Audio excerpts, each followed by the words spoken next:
এই মৃত্যু উপত্যকা আমার দেশ না। এই মৃত্যু উপত্যকা দেখার জন্য জুলাই গণঅভ্যুত্থান হয় নাই। এই বীভৎসতা দেখার জন্য 1500 মানুষ জীবন দেয় নাই। নির্বাক জাতি, নিস্তব্ধ দেশ, লজ্জার বাংলাদেশ। আমি এই জন্য লজ্জিত না যে বিএনপির হাতে আরেকটি খুন হয়েছে। এটা তাদের ক্যারেক্টার। 18 বছর আগে তারা এটাই করতো, এটা নতুন কিছু নয়। আজকে আমি লজ্জিত দুইটা ভিন্ন কারণে। কাদের নিয়ে লজ্জিত সেটাও বলছি। কথা বলছি মিটফোর্টে ব্যবসায়ী সোহাগ হত্যাকাণ্ডের। পাথর মেরে তাকে বীভৎসতার সহিত হত্যা করা হয়েছে। এই ঘটনাটা ঘটেছে পরশুদিন। যখন ঘটনাটি ঘটে আশেপাশে অনেক মানুষ ছিল। আপনারা, আমার মিডিয়ার ভাইয়েরা, আপনারা তো এটা জানতেন, আপনারা জানতেন না? বর্তমানে বাংলাদেশে পান থেকে চুন খসলে আপনাদের নিউজ হয়ে যায়।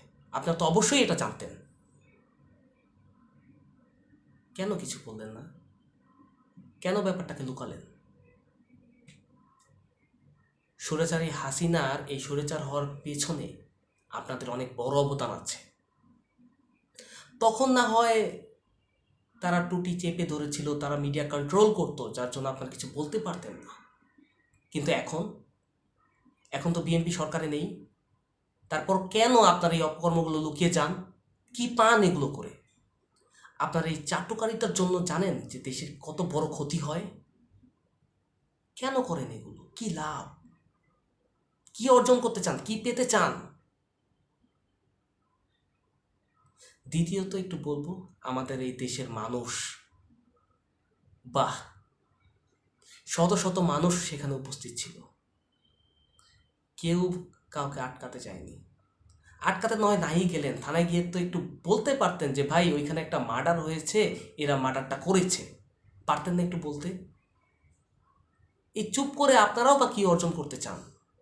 এখনো স্পষ্ট মনে আছে জুলাই গণঅভ্যুত্থানে যখন একদিক দিয়ে ছাত্রলীগ, যুবলীগ, অন্যদিক দিয়ে যখন পুলিশ আক্রমণ করছিল, ছাত্ররা, ছোট ছোট বাচ্চারা চিৎকার করে আপনাদেরকে বলেছিল যে আঙ্কেল একটু গেটটা খোলেন না। আপনারা খোলেন নাই। আপনাদের ভয় ছিল, আপনাদের আতঙ্ক ছিল। না জানি কোন রাজপ্রাসাদের রাজত্ব আপনারা ধরে রাখতে চান। কি চান? কেমন দেশ আপনারা দেখতে চান?